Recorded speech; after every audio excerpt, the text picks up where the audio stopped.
The following program was produced by an independent community producer. The opinions expressed do not necessarily reflect those of the ECAT staff or board of directors. Good morning, good afternoon, good evening, good night. It's the Ron Van Dam Show. Hold on tight, things can get a bit weird, if you like that sort of thing. Hey, welcome to the program. God, it's enough of that. Welcome to the program. How are you doing? Thank you.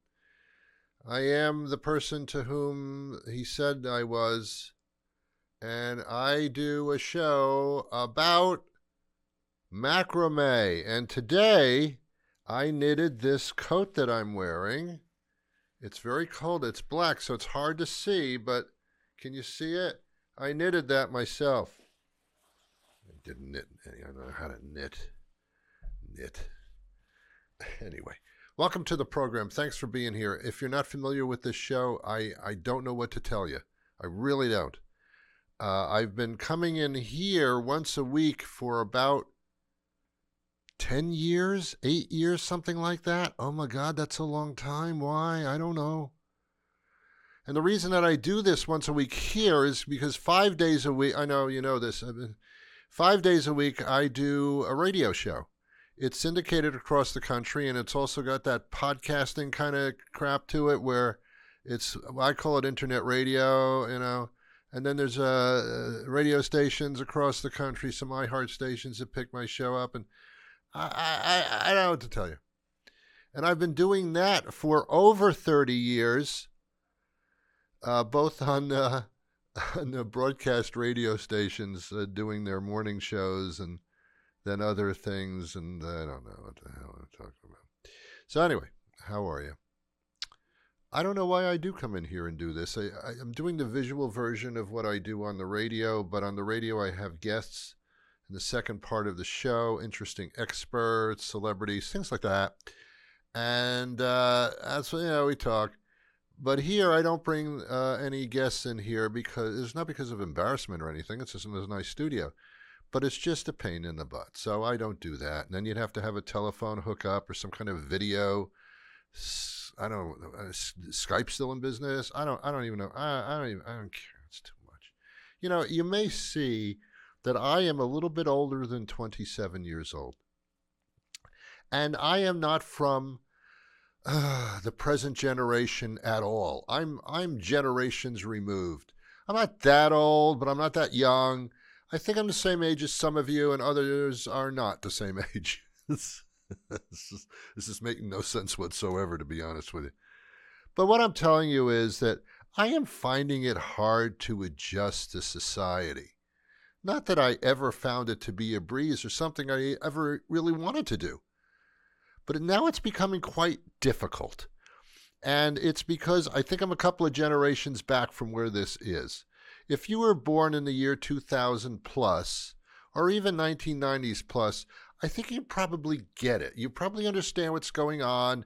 You're familiar with the musical artists. You're familiar with society and social media.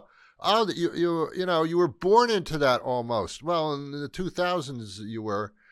Before that, no. But you were just too young to know any better.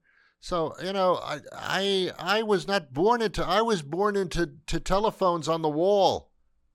I was born into telephone booths. Not in a telephone booth, but there were telephone booths all over the place. I was born there. I was born where there were newspapers. I don't think they still have them. They call them newspapers, and they'll send it to your house when they feel like it. But basically, a couple of times I subscribe to the Sunday Globe. Ask me why. I don't know. I guess because of the crossword. I'm paying $6.50 a week to play a crossword thing in a newspaper. Silly. Anyway, that's what I do. So every once in a while, like most of the time, my delivery is like freakishly late. So I have to call the Boston Globe in the morning around like 10 in the morning and say, hey, where's my paper? We had a deal. I pay you money, you send me a paper. This is delivery of a paper. And the people at the Boston Globe are with the subscription department, and they say, well, we can't do anything about it. All we can do is send a message to the carriers. I don't know. Why are you bothering me? That's what they say, customer service people. Pretty much, I'm telling you, they out of all the people I deal with in my world of customer service with problems, they are the worst. Because they cannot resolve delivery problems. It's out of our department. What do you mean? You have a paper. I don't go into Boston or wherever you people are and pick up the Globe. I mean, you deliver the Globe. But they don't. And so I call them quite angrily most of the time. And here's what they say to me. Well, you could always go onto your computer or your phone and read the paper online. And I feel like grabbing them by the collarbone and saying, you don't understand. You don't understand what's going on here. I don't get the paper to read it on a screen.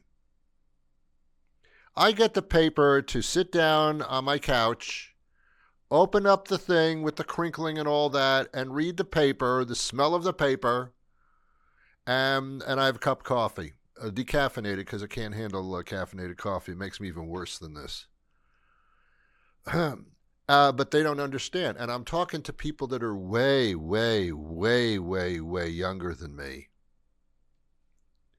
And they don't understand, why would you want to sit on a couch and hold a paper in your hands and read it? I don't understand why you would want to do that when you can conveniently just click on it on a screen, read the article. What the hell? Your subscription includes doing that. I don't understand what your problem is.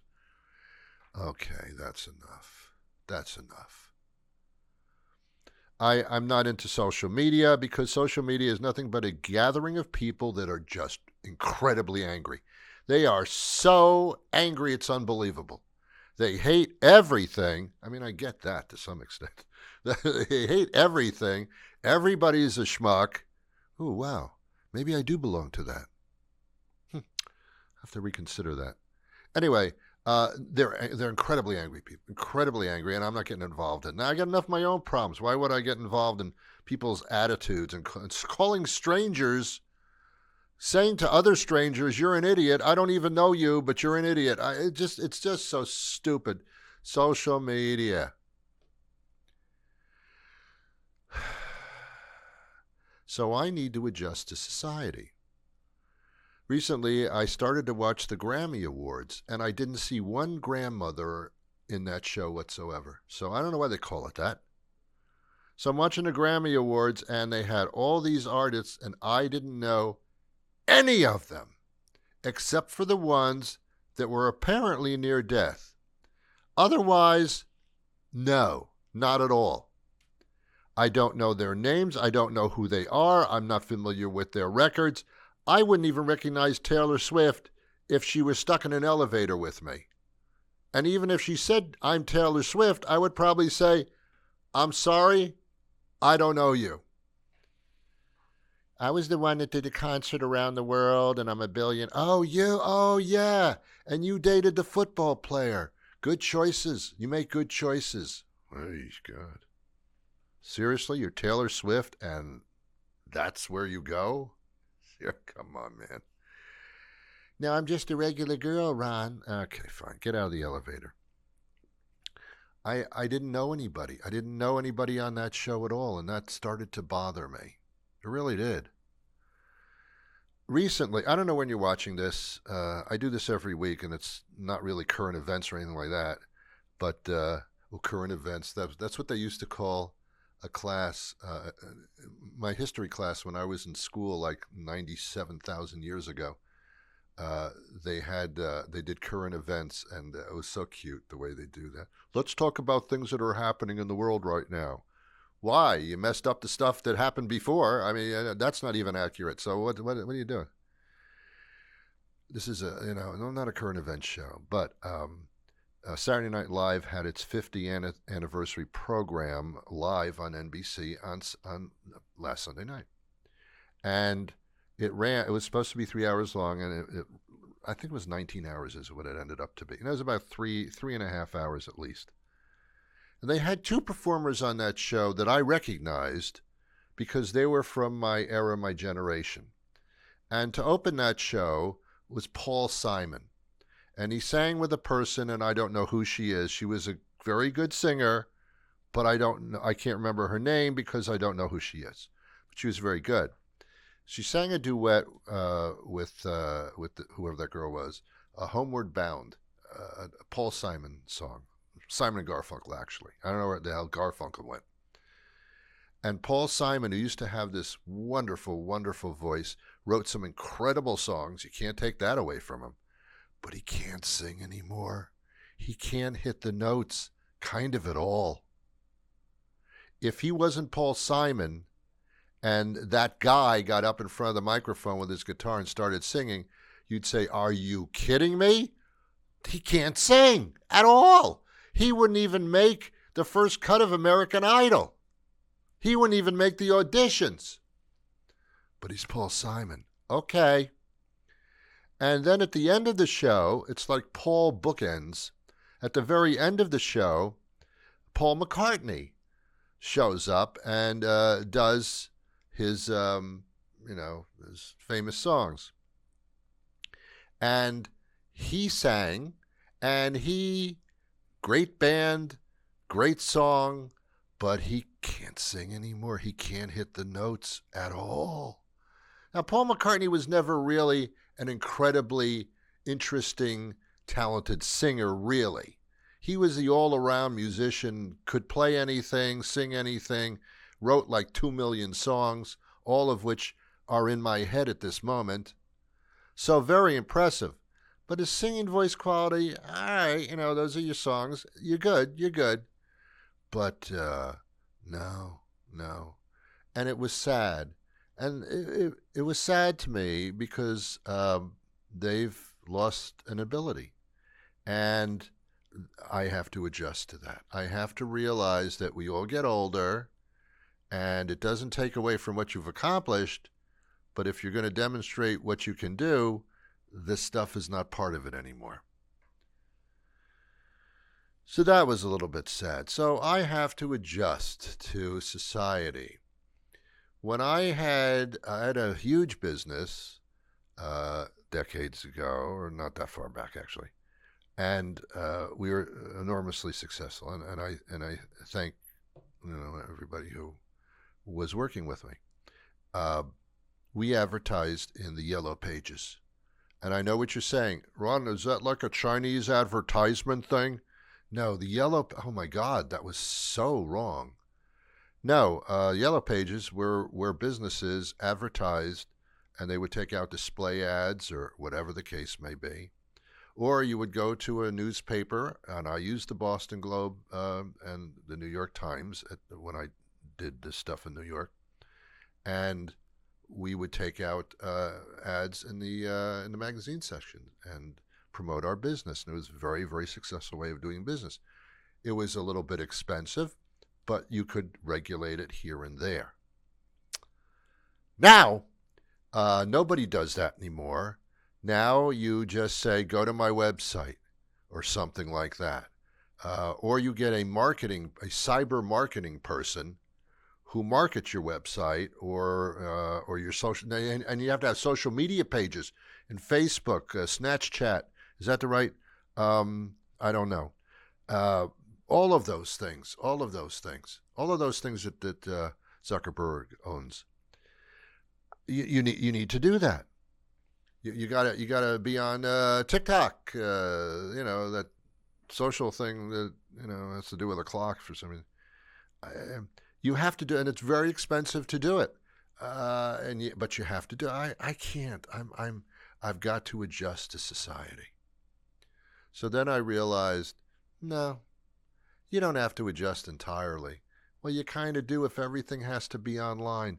Well, I will call, if I have a problem with something like Verizon or Comcast or the Boston Globe, for example, I will get on the phone and I will call their customer service people because I need to speak to a human being and tell them what's going on and to malign them to the point that they cannot exist anymore. I don't do that. I'm just saying. But before I get through to a speaking person, if there is one, they're certainly not in this. What happened to customer service? It doesn't exist. 90% of them are in India.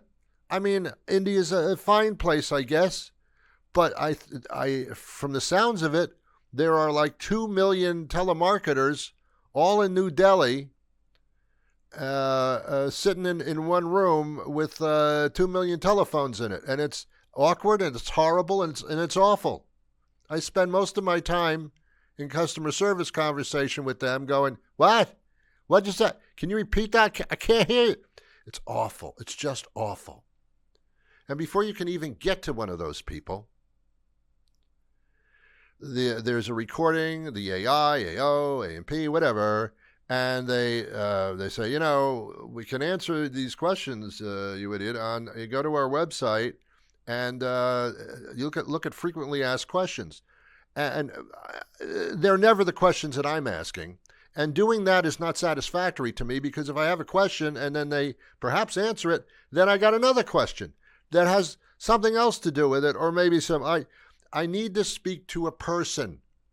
I have your product. I'm using your product. I need to speak to a person. And eventually I'll get to one who usually says, I don't know.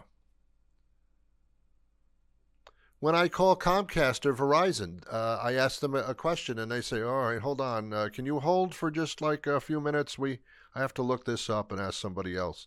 What are you doing? What are you doing? This is not customer service. It sucks. Best customer service? Credit card companies. They're good. They're good. If you got a problem, and a problem with a credit card is probably a major problem. It's not like I can't get my cable TV or something. This is serious, or where's my paper? It's not. This is worse. This is like, oh my God, I lost my card. It could be taken by somebody else. Oh my God, oh my God, this charge is totally wrong. Oh my God, they're stealing my identity. I mean, these are serious credit card problems, and I got to tell you, all the credit card companies, they're good. They're people that I can understand. I tell them the situation and they take me through it nicely. So credit card's good, and that's an important part of society, and I'm adjusting to that too. I'm adjusting, not a lot. I still have a checkbook and I write checks. What, Ron, are you kidding me? What century are you from? Not this one. I write checks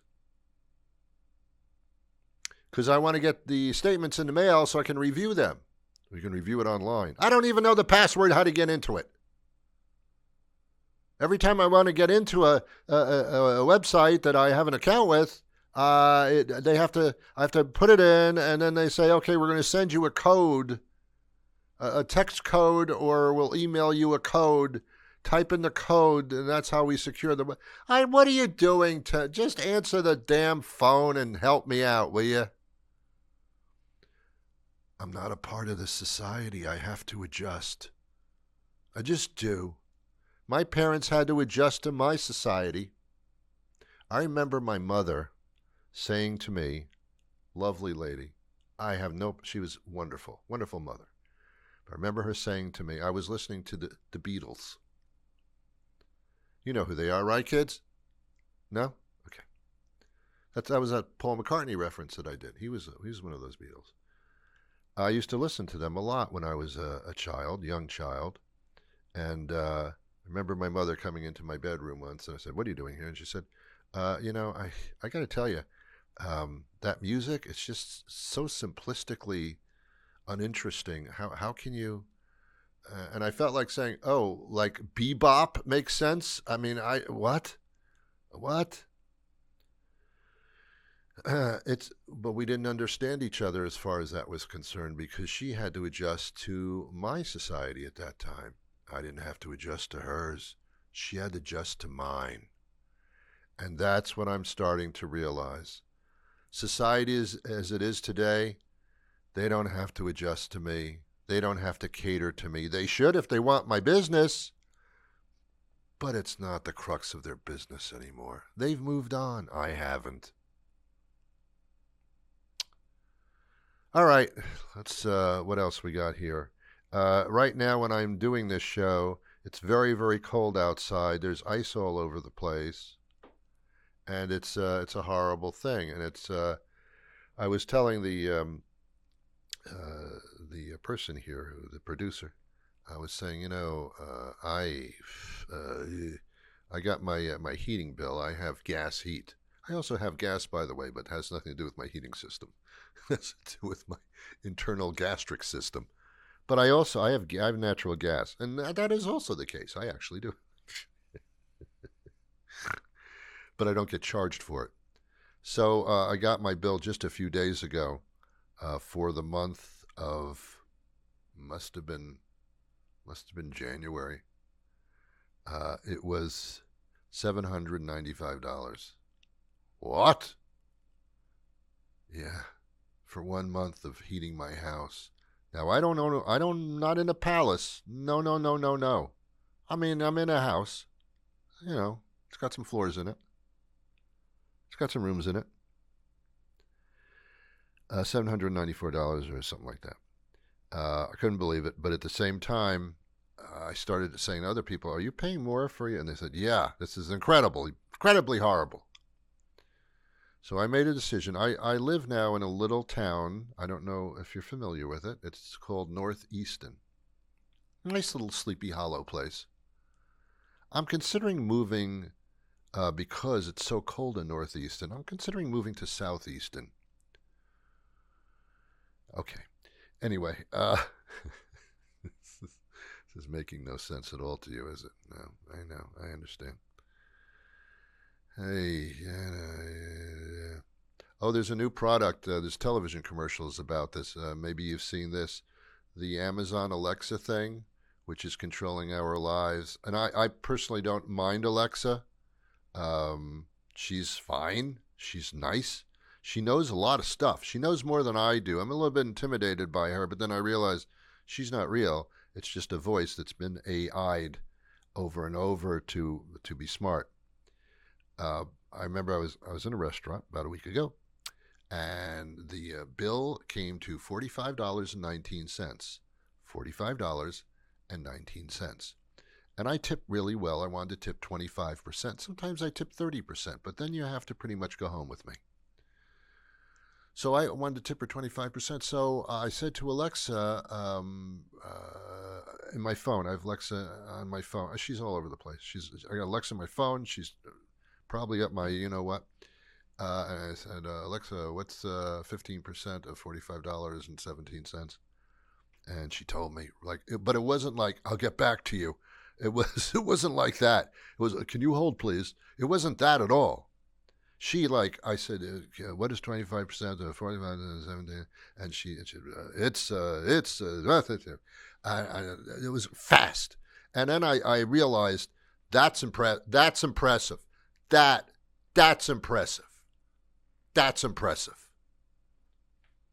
So I'm watching TV, and they have a commercial for what I think is called the Amazon Alexa frames. What? Yeah. They are glasses. They're not pretty glasses, but they're glasses. You put them on your face, which is where you wear your glasses, and she's always on. And you can, as you're walking down the street, you can say, Alexa, what time is it? And she'll tell you, right in your glasses. There's little speakers at the end of the glasses, And I'm saying a lot, and I apologize for that because that's not proper to do. She will answer immediately. She's a part of your day. She's always there. She'll play music for you. I don't know what else the glasses do. They show videos. I have no idea. I don't think so. I don't think they have cameras in them. Otherwise, that would be kind of voyeuristic. Something to do. But she will talk to you constantly and feed you information. All you have to do is ask, just like I'm sitting here, Alexa, what color are my shoes? she will, well, she'll probably say, I don't know. But she, Alexa, where's the color brown come from? It's a combination of yellow. She spends the day with you. And I'm thinking that's a little bit awkward and wrong. That is excessive use of AI. That is too much. Someday, you people, you kids that depend so much on getting the answers immediately, someday that's going to take over, and you will have no ability to think anymore because you're not exercising your brain. Well, that's not true, Ron. Yes, it is. Not exercising your brain and eating Kentucky Fried Chicken all day, you are doomed. And I don't think I will be around when you get old, but I would be fascinated to see just how hopeless you may end up being because you have not been able to figure anything out for yourself. Everything that you know is through the opinions of others. She said this, he said this, I heard that, and that's all I know, and Alexa tells me things, and I'm not seeing a doctor anymore. I'm going to WebMD in my head because now I have the Alexa glasses and Alexa frames, they call them. They're not glasses, they're frames. Because maybe you don't need glasses. Maybe you can see perfectly fine. So they're not glasses, they're frames. It is so, what's the word? Stupid? It's too much. It's too much adjusting to society. I have a lot of adjusting to do. I don't have to adjust, or I can just sit back and say, okay, go on with your society. I'll just watch. I don't need to partake anymore, but the problem is you kind of do, because the things that you do every day are being changed. They're being done in a different way, in a different manner, different rules, different ways, different vehicles. Self-driving cars? Seriously? Get out of here. Someday. It was supposed to be here already, but it's not working out too well so far. But they're around, they're sold, they're around, very expensive. Electric cars, I think I talked about this last week. Oh, they're around, they're being manufactured. I don't know where to plug them in. I don't know, what do I got the electric car, now what? Don't promote the electric car until everybody has a place to plug them in all the time, or you make a battery that'll last 500 miles. Other than that, I don't want to talk to you. I mean, I want to save the environment apparently more than you do. I got one more question before I go, and I'll pursue this some other day. When I was younger, I was what they call a hippie. I wore the bandana. I had a scarf that I tied around my head. I had long hair. I still do. That never changed. There was free love. I didn't have to pay for it. Now I do. It was different. I was into love and peace. We walked around going like this. Now people think, why are you making the rabbit sign? Oh, no, that's not what it is. I was a hippie. I was into love and peace. And my entire generation grew up and then became the opposite. No more peace, just anger and racism and violence. No, Ron, it's not like that. Okay, whatever you say. But that generation did not do the love and peace thing all the way through. And that's upsetting. And that's sad. I thought, whoa, we've changed the world. No, we didn't. We went right back to where it was. Yeah, we've made many advances, but we've also walked backwards a lot within the past, let's say 8 years. Okay, we move on. It's funny, just before I go, I'm going to make a political comment. George Washington's birthday. George Washington, they said, hey, George, did you chop down the cherry tree? I cannot tell a lie. Yes, I did. Donald Trump, did you chop down the cherry tree? No, I didn't. He did. He did. He did. He did. I don't make mistakes.